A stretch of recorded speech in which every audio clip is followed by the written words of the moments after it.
All right, hey guys, today we're starting with some lower extremity stuff. So we're going to clear up the back of the calf, the front of the calf, the foot. What we're looking for here is to improve any foot pain, knee pain, hip pain, problems with dorsiflexion, problems with some stability. All of these things can be improved in the neighborhood there. So we're going to clear up that lower extremity. So do a self-check first here. First do a toe touch. Just see how that feels. We're going to try and improve that. Ideally with some of this stuff you should easily improve. You can try your overhead deep squat. So if you grab a dowel, some of that nature, you can even just do a front squat. Just feel how it feels to get deep down into that motion. Lastly, check your ankle dorsiflexion. So with both feet, you can go up against a wall, about a fist width away from with your toes. Nice and tall, stack that ankle underneath the knee, about a fist length. Without any sliding or anything, your knee should go straight forward tracking. You should be able to touch that dowel pretty easily without that heel coming up. A lot of times we'll see people try and get there, and they can't quite do it. So this should really help with some of that stuff. Okay guys, starting with the rolling. Now I've wrapped my foot. You don't need to do that. But what we're going to do here is we're going to work on the foot. Think of the foot similar to the palm. This being the heel, these being the toes. We're going to work around that plantar fascia, really hitting some of that soft tissue near the heel. Then we're going to work our three arches. So think of the arches like this. The medial or inside arch, we're going to hit that one right there. We're going to hit the lateral, and then we're going to hit the transverse. So there's three arches that we're really going to hit, and that's what we're going to do right now. And I usually start, and you grab something if you have to help with your balance. I usually start with the heel. Now with this, you don't have to get super aggressive. You can be relatively passive. You can kind of just hang out there. As you do this more and more, you can get a little bit more aggressive. There's no reason to really be jumping at it. Try not to get like a 7 or 8 out of 10 as far as the pain scale goes. The voodoo wrap really helps kind of desensitize some of this rolling, so you can get a little bit more aggressive if you wanted to. Again, it's not necessary. You can do this without the wrap. I have it. I love it. So check it out if you decide you want to try it. Okay, so I've just wrapped the ankle. We're going to do the kettlebell now. So now we're going to work on the Achilles a little bit here. And you can do this with a barbell. You can do this with just about anything. Kettlebell works great if you have access to it. So you're just going to, again, we have a voodoo wrap. So we're just going to roll around on that Achilles, going through our full ankle range of motion. Ooh, yeah. Okay, so I've rewrapped, taken off my wrap and rewrapped again. You don't need the voodoo wrap, the voodoo floss, compression floss to do this. It just feels better. I'm going to continue working on this right foot. This should be done on both feet.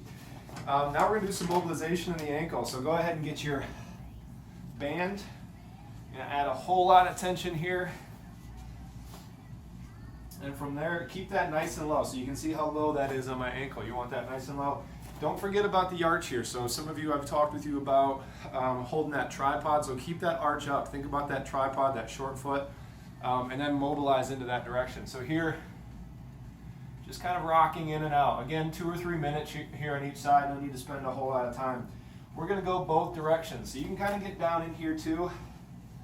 Kind of roll that around. Really open up some of that ankle range of motion.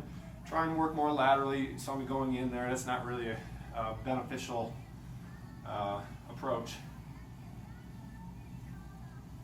And if you have to, kind of brace yourself with something. You can unload some of that need to balance so you can get some more access to that gliding. So now we're going to flip around. Basically do the same thing here. Really get down tension. And same thing there. Keep that arch up. Don't need to spend a whole lot of time here. Try and let that relax. You should feel that tension burning in there, in the Achilles. You got some tightness. Don't forget to breathe. Now we're going to work on that lateral side, so that anterior, the front of that shin here a little bit. You're just going to get on top of that. Get as close as you can to that bone. You don't need to be right on top of the front of that bone there. You're just going to try and kind of peel that soft tissue away there. You can anchor it down, kind of press into it and go through that range of motion. All these different attacks are going to feel a little bit different to you.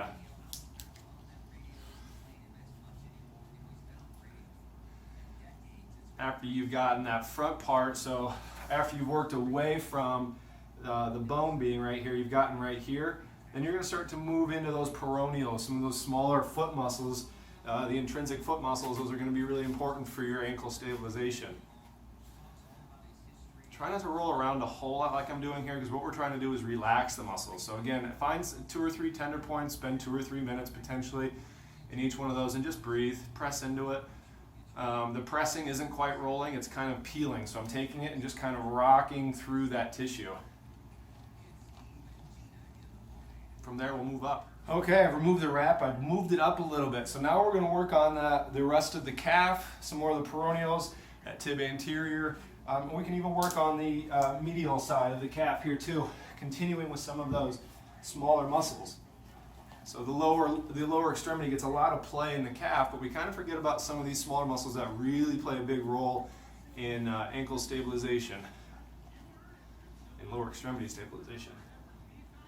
So same thing, get nice, ooh yeah, get a nice push into that soft tissue, take a breath in, breathe out as you kind of move on. Again, you can kind of anchor it down and move the ankle below, move the foot below. So I've just got it held down right here. That feels pretty good too. To really take it up to the next level and get some of the other side of this, add in that kettlebell. You can do some twists with this. Only take it as far as you're willing.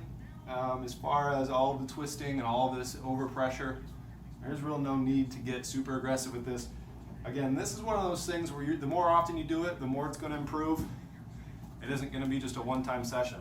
Okay, so now let's assume we've finished that front. Again, 2 or 3 minutes, this isn't the entire thing.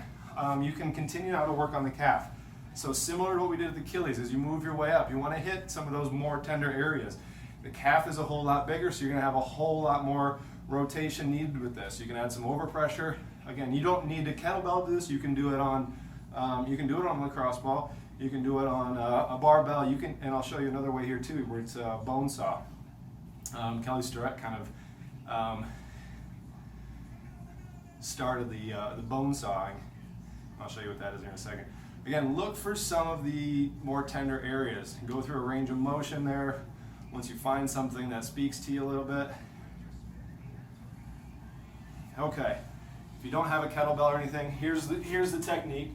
You can sit on your calf here. So you put that right where you want it and sit down there. You can do this with just about anything. If you have any kind of dowel, PVC sitting around, anything of that nature, foam roller potentially, you're going to sit on there and just kind of rock. Again, same thing, kind of finding some of those tender areas. Squeeze into it, breathe in, squeeze that calf, breathe out and relax. And then if you have it wrapped, stay below about 4 minutes with this thing. If you have it wrapped, you can move right into to a nice anterior stretch here. So I've got my foot, I'll turn here for you.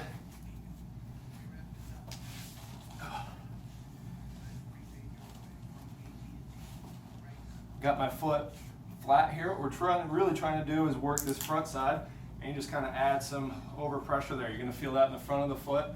It should feel pretty good. You're going to feel it throughout this anterior. You got to work both sides of this calf to get complete resolution of any ankle dorsiflexion.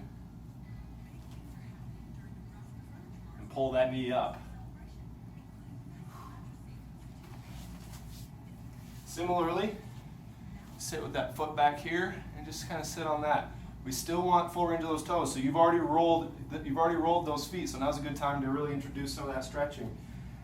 Just kind of sit back there. You should feel that through the foot. If you notice any cramping or anything with that, this is a sign that you need to continue with this. You need to be more proactive about some of these rolls. Okay, now we're basically done. So we're going to do some more stretching, a little bit of stabilization. We're going to get some isometric contraction, really feel that. We're going to try and clear up the rest of that kind of extension into dorsiflexion. We need to have stability within the hip in extension.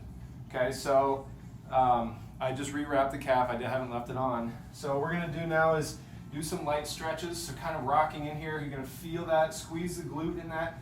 Keep it nice and straight here. Work into that extension. Get your foot elevated. Continue with a stretch any way that you really see fit, stretching that calf while you've got it on tension. Again, focus on that ankle, the short foot, the tripod in the foot. Don't let that ankle collapse. Don't let the foot collapse.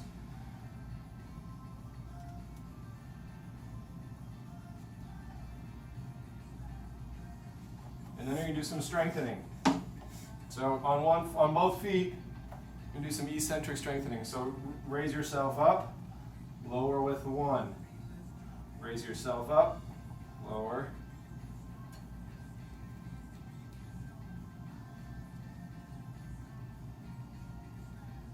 You can do 5 or 10 of those. Okay, so you finished the soft tissue portion. Now we're going to move into some of that, some more of the strengthening, some more of that ankle balancing. We're really trying to add stability there to take away some of the stress on the knee, some of the stress on the hip. So we're starting, again, think of that short foot. So for me, the way I cue a lot of people is to pull those toes up. Once you pull those toes up, you should feel that arch kind of pulling up off the ground. Now hold that arch there. Hold that foot. I'm working my right one. Hold that foot so the arch is up. You can get fingers underneath there. Relax the toes, but keep that ankle the same. You should feel like that arch is moving outwards, almost kind of pulling the knee out. From there, you're going to go into some stability stuff. So now bring that foot. Grab a chair if you need to, if you're new to this. Otherwise, you want to be working away from holding that chair so you can really start to challenge yourself. Forward and back, about 10 to 15 seconds in each of these positions. You can even cross it over. These different positions are going to change your center of gravity, so it's going to change the way you stabilize in the hip, knee, and stabilize in the ankle and hip. Then you can move into a nice yoga pose here with the prayer, all that good stuff. This one should be pretty challenging for you. And again, this is a progression. So the last progression I usually take people, and there's a couple of them then in yoga pose, so continue. If you're familiar with those, go ahead and do those. But this one is the airplane. So holding that arch up, knee bent, get into that hip, feel your hips move. A lot of people are going to go into one side or the other. I want you to sink into that hip as you work your chest down, long spine. Arms out, legs straight, long spine. Feel that ankle start to really have to stabilize. When you get all done with this, it should be burning pretty good, and you can be done. We'll see you next time.